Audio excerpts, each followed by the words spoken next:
심슨 가족은 30년 넘게 방영되면서 단순한 일반적 만화를 넘어섰습니다. 현실 세계의 사건들을 이상할 정도로 정확하게 맞히는 경우가 많았는데요. 예를 들어 보자면 트럼프 대통령의 당선, 스마트워치의 등장, 그리고 코로나 바이러스 발발까지 이런 일들을 다룬 에피소드는 현실이 된 후에 다시 주목받으면서 심슨 가족의 예언 능력이 화제가 되곤 했습니다. 이쯤 되면 궁금하지 않으세요? 심슨 가족이 그저 우연히 맞힌 걸까요? 아니면 정말로 미래를 내다보는 힘이 있는 걸까요? 이제 2025년이 시작된 지금, 심슨 가족이 또 어떤 예언을 숨기고 있는지 한번 살펴보겠습니다. 심슨 가족이 기술 발전에 대해 보여준 장면들 다들 기억나시나요? 특히 트리하우스 오브 호러 14에피소드에서 호머가 음주 테스트로 직업을 잃는 장면은 지금의 AI 기술이 인간의 일자리를 대체하는 현실을 떠올리게 합니다. 이 에피소드가 방송된 시점에선 그냥 웃긴 장면으로 보였겠지만 지금은 너무나 현실적이죠. 또 다른 에피소드에서는 호머와 그의 친구들이 AI 로봇을 훈련하는 모습이 나왔습니다. 당시엔 터무니없게 보였겠지만 이제는 로봇이 다양한 산업에서 인간을 돕고 있는 걸 보면 심슨 가족이 또 한 번 미래를 내다본 게 아닌가 싶어요. 하지만 심슨 가족이 기술 발전의 긍정적인 면만 보여준 건 아닙니다. 1994년 방영된 이치 앤 스크래치랜드 에피소드를 보면 로봇이 반란을 일으키는 장면이 나오는데 이게 당시엔 그냥 황당한 상상이었지만 요즘 들어서는 좀 소름 끼치죠. AI가 우리를 도울 수 있는 도구인 동시에 통제 불가능한 위험 요소가 될 수도 있다는 경고처럼 느껴지니까요. 이제 본격적으로 2025년 이야기를 해볼까요? 많은 사람들이 가장 두려워하는 건 바로 세계 3차 대전입니다. 물론 이건 단순한 가설일 수도 있지만은 심슨 가족이 과거에 보여준 충격적인 예언들을 보면 이 가설을 완전히 무시할 수는 없을 것 같습니다. 심슨 가족은 미래 도시를 상상할 때 항상 호버카를 주요 이동 수단으로 포함시켰습니다. 특히 바트 더 퓨처 에피소드에서는 바트와 리사가 호버카를 타고 이동하거나 호버카가 도로 위를 자유롭게 날아다니는 장면이 등장합니다. 2025년이 되면 호버카 기술이 현실로 다가올 가능성이 있습니다. 테슬라, 현대, 그리고 스타트업들이 날아다니는 차량 개발을 본격화하고 있으며 특히 전기차와 드론 기술이 결합되면서 공중 이동 수단이 더 이상 공상과학이 아닌 실질적인 기술로 발전하고 있죠. 심슨 가족이 상상했던 호버카가 실제로 우리의 도로 위를 날아다니게 된다면 교통 시스템도 전혀 새로운 모습으로 변화하게 될 텐데 과연 어떻게 될까요? 심슨 가족의 프렌드 앤드 패밀리 에피소드에서 등장한 가상현실 헤드셋은 오늘날의 애플 비전 프로와 매우 흡사합니다. 2025년에는 이 기술이 더 발전해 사람들이 가상현실 속에서 삶의 많은 부분을 해결하게 될 가능성이 큽니다. 예를 들어 회의, 교육, 쇼핑, 심지어 여행까지도 가상현실을 통해 이루어질 수 있죠. 하지만 심슨 가족이 보여준 것처럼 가상현실에 과도하게 의존하면 현실과 단절되는 부작용이 생길 수도 있습니다. 이는 사회적 고립이나 정신 건강 문제로 이어질 가능성을 경고하는 메시지로도 볼 수 있습니다. 화성 이주를 다룬 에피소드는 리사가 화성에 거주하려는 임무에 자원하고 가족은 이를 막기 위해 함께 임무에 등록하는 이야기입니다. 2025년에는 앨런 머스크의 스페이스X와 같은 기업들이 화성 이주를 실질적인 프로젝트로 추진할 가능성이 높습니다. 만약 화성에 인류의 거주지가 설립된다면 이는 심슨 가족이 상상했던 것처럼 인간 사회의 새로운 국면을 열 것입니다. 또한 화성에서의 생존, 자원 관리, 그리고 새로운 법과 제도의 필요성 같은 문제들이 새로운 도전 과제가 되겠죠. 트리 오브 하우스 23 에피소드에선 작은 블랙홀이 등장해 스프링필드의 모든 것을 빨아들이는 장면이 나옵니다. 하지만 모든 것을 파괴하는 대신 블랙홀은 다른 차원으로 연결되며 외계 생명체가 이를 맞이하는 기묘한 시나리오가 펼쳐지죠. 2025년이 되면 블랙홀 연구와 우주 탐사에서 중요한 발견이 이루어질 가능성이 있습니다. 예를 들어 블랙홀이 단순히 파괴적인 힘이 아니라 차원의 문 역할을 한다는 이론이 과학적으로 입증될 수도 있습니다. 이는 우주와 시간에 대한 우리의 이해를 완전히 바꿔놓을 수 있습니다. 좀비 에피소드에서는 버거 스퀘어라는 음식이 바이러스 확산의 원인이 되어 좀비 아포칼립스를 초래합니다. 이 이야기는 웃음을 주는 동시에 식품 안전과 병원균 확산의 현실적인 문제를 경고하고 있습니다. 2025년에는 새로운 전염병이나 식품 관련 병원균이 위협이 될 가능성이 있습니다. 특히 기후변화와 글로벌화된 식품 공급망이 이런 문제를 더 심각하게 만들 수 있습니다. 심슨 가족은 이런 위협에 대해 미리 경고함으로써 우리가 예방 조치를 취해야 한다는 메시지를 전달하고 있습니다. AI, 가상현실, 화성 이주, 블랙홀, 홀로그램, 좀비 아포칼립스 등 다양한 주제를 통해 우리에게 미래를 상상하게 만들었습니다. 2025년은 이 예언들이 현실로 다가올 수 있는 중요한 시점이 될 것입니다. 여러분은 이 중 어떤 일이 가장 먼저 현실로 나타날 것이라고 생각하시나요? 심슨에선 코인에 대한 예언도 했다고 하는데 제목은 프링크 코인으로 여기 프링크 교수가 자신을 부자로 만드는 가상화폐를 개발하는 내용입니다. 여기서 에피소드 반경일을 잘 보셔야 합니다.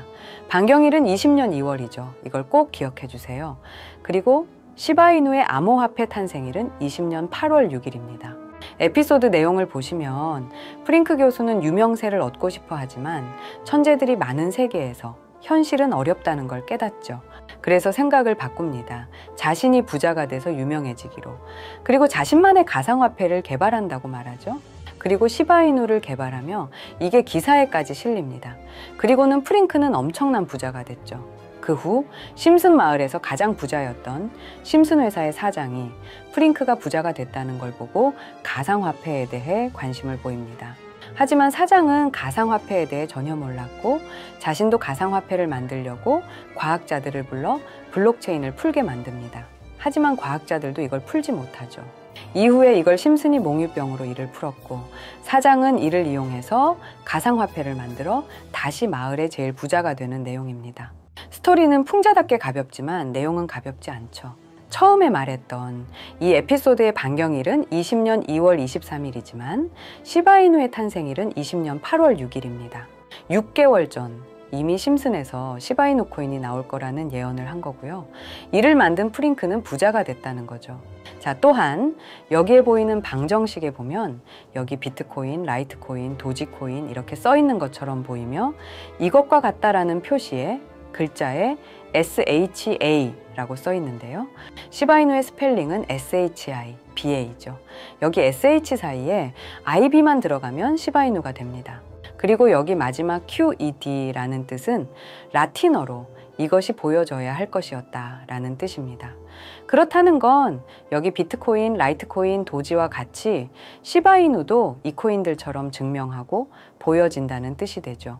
실제로 이후 1년 9개월 뒤인 21년 11월에 시바이누는 역사상 최고점을 찍으며 400만 원 투자한 사람을 1조 부자로 만들어주기도 했고 21년도에 시가총액 기준 10대 암호화폐로 등극해서 위에 말한 메이저 코인과 같아졌죠. 물론 이건 끼워 맞추기식 예언일 수도 있습니다. 하지만 이제까지 봐왔던 심슨 가족의 예언과 그게 실제로 맞아떨어진 걸로 보인다면 결코 우연처럼만은 느껴지지 않는다는 거죠. 가장 신기했던 건 이겁니다. 시바이누가 만들어지기도 전에 시바이누의 탄생을 알고 이 코인으로 부자가 됐다는 프링크의 이야기. 여러분은 어떻게 생각하시나요? 위 에피소드처럼 코인은 음모론적인 성향을 띠는 경우가 많습니다. 이미 오래전부터 비트코인 음모론으로 커뮤니티는 시끄러웠죠. 저도 이런 예언이나 음모론, 미스테리 이런 쪽에 관심이 많은데요. 모두들 챗GPT 아시죠? 현재 모든 지식이 담겨있는 챗GPT는 뭔가 알고 있지 않을까 궁금했고요. 그래서 곧바로 AI에게 비트코인 세력들이나 혹은 비트코인에 관한 흥미로운 사이트가 있을까 하고 물어보았는데 역시나 여러 가지 사이트를 알려줍니다. 알려준 사이트로 들어갔지만 그중 몇몇 개는 없는 사이트라고 나오는데요. AI는 실제 검색되거나 모아진 정보를 토대로 답변을 해줄 텐데 없는 사이트가 나오는 게 이상하죠. 그래서 제 나름대로 머리를 써봤는데요. 자, 이건 아카이브라는 지워진 사이트나 웹페이지를 검색할 수 있는 검색 플랫폼이고요. 여기에서 지금은 한국에서 없어진 다들 야후 아시죠? 야후 포털 사이트를 들어가 볼게요. 그리고 여기가 신기한 게 과거 사이트가 만들어진 시점부터 어떠한 날짜로도 돌아갈 수 있고요. 저는 2002년으로 한번 가보겠습니다. 그러면 여기 이렇게 야후 코리아라고 뜨고 그때 당시 지금은 없어진 기사나 정보들을 볼 수가 있죠. 2002년은 한일 월드컵이 열린 날이고 자, 이렇게 당시의 기사를 확인해 볼 수 있습니다. 네이버도 한번 확인해 볼까요? 2012년도로 한번 와봤고요. 지금은 없어진 실시간 검색어도 확인해 볼 수 있고 이때 당시의 뉴스도 볼 수 있죠. 자, 이렇게 여기 아카이브 플랫폼에서 아까는 없는 사이트라고 나온 주소를 입력하고 들어가 봤습니다. 모든 사이트를 들어가 봤는데 그중 가장 특이한 게 있는 사이트를 여러분들께 보여드리려고 합니다. 이건 아카이브 플랫폼에서 보여지는 사이트고요. 구글에 지금 이 사이트를 검색해서 들어가 보면 이렇게 사이트에 연결할 수 없다며 이 웹페이지는 나오지 않게 됩니다. 다시 돌아가서 같이 보실게요. 여기에 비트코인 2009라고 써 있고 밑에는 일루미나티 그림이 있죠. 이 위에 메뉴에 들어가 보면 코인 그림이 나오고 클릭을 했더니 별다를 건 없어 보입니다. 다른 메뉴에도 비트코인에 대한 역사 같은 게 쓰여 있고 이 일루미나티 사진 외에는 별다를 게 없어 보이는 그런 웹페이지인데요. 뭐 더 없어 보여서 다른 사이트를 찾아보려고 나가려던 찰나 여기 밑에 이걸 누를 수 있게 돼 있더라고요. 그래서 이걸 눌러보니 이런 게 나옵니다. 제가 일본어 해석은 할 수 없어서 이걸 번역기로 해석해 보니까 사토시 나카모토 관리자 이외의 액세스는 금지되어 있습니다. 네트워크가 원활하지 않습니다. 이런 의미 없는 글이 나오고 그런데 여기 아래쪽에 일루미나티 사진 밑에 비트코인 로고가 조그맣게 있어서 뭔가 이상하다 싶어서 눌러봤더니 이런 비트코인에 대한 히스토리가 나오고 여기 클릭 히어 있죠. 이걸 누르면 뭐가 나올까 싶어서 눌렀는데 안 되네요. 그래서 한참을 보다가 여기 날짜 커서를 우연히 대는데 맨 아래 날짜만 클릭 버튼이 나오더라고요. 그리고 들어가니까 이런 게 나옵니다. 플랜, 계획이라는 거죠. 그리고 여기 아래 이렇게 쭉 그림이 나오면서 날짜들이 나옵니다. 21년도부터 해서 24년도까지 있고요. 이걸 하나하나 저는 미리 다 봤는데 와, 진짜 세력이라는 게 있구나. 알고는 있었지만 좀 신기했거든요. 이걸 진짜 계획대로 해서 움직이고 있던 거죠. 우리가 봤던 갑작스럽게 펌핑을 하던 아무런 호재도 없이 그냥 올랐던 세력 장난질들이 이렇게 다 계획적으로 움직였다는 거거든요. 첫 번째 21년 3월 29일 여기부터 보시면 이렇게 일본어로 나와 있고요. 해석을 해보면서 같이 볼게요.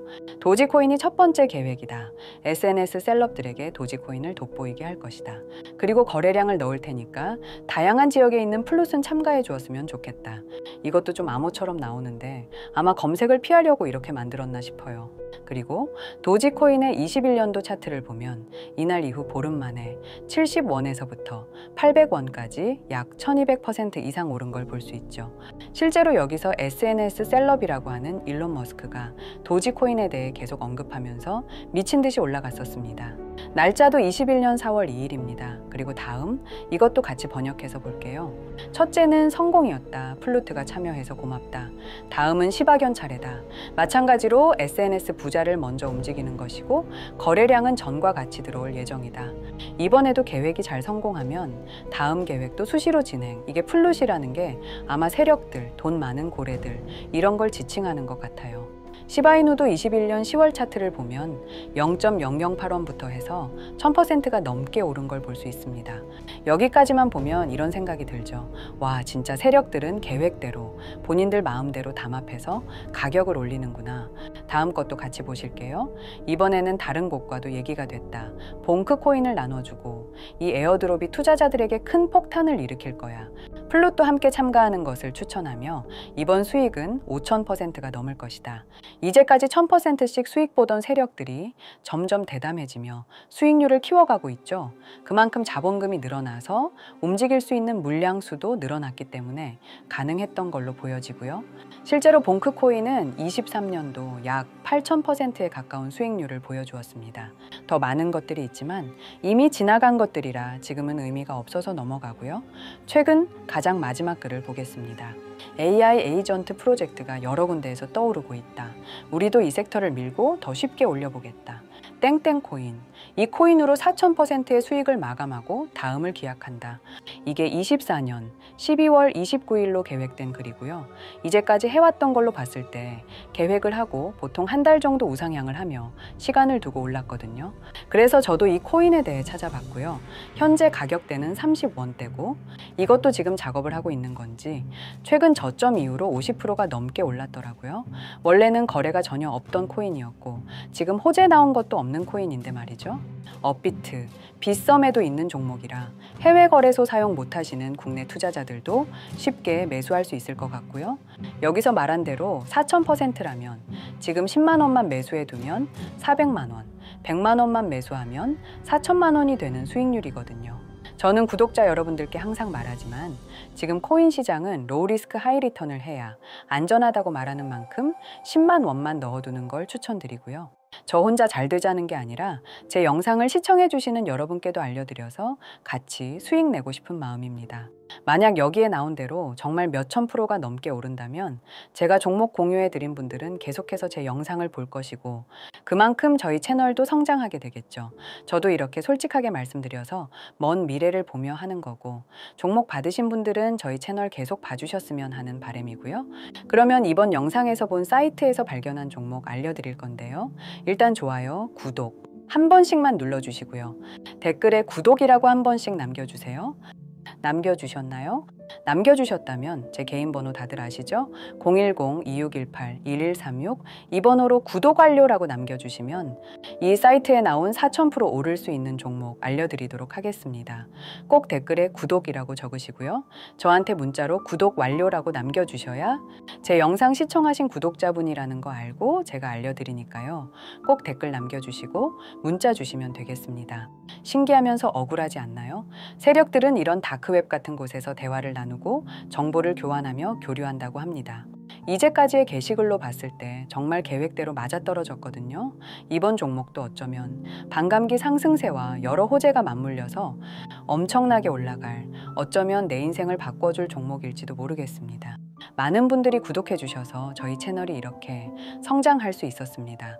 저도 이 사이트뿐만 아니라 정말 소액으로 높은 수익을 낼 수 있는 종목 더 알아보고 여러분께 알려드릴 거니까요. 앞으로 영상 꾸준하게 시청해 주시면 정말 감사하겠습니다.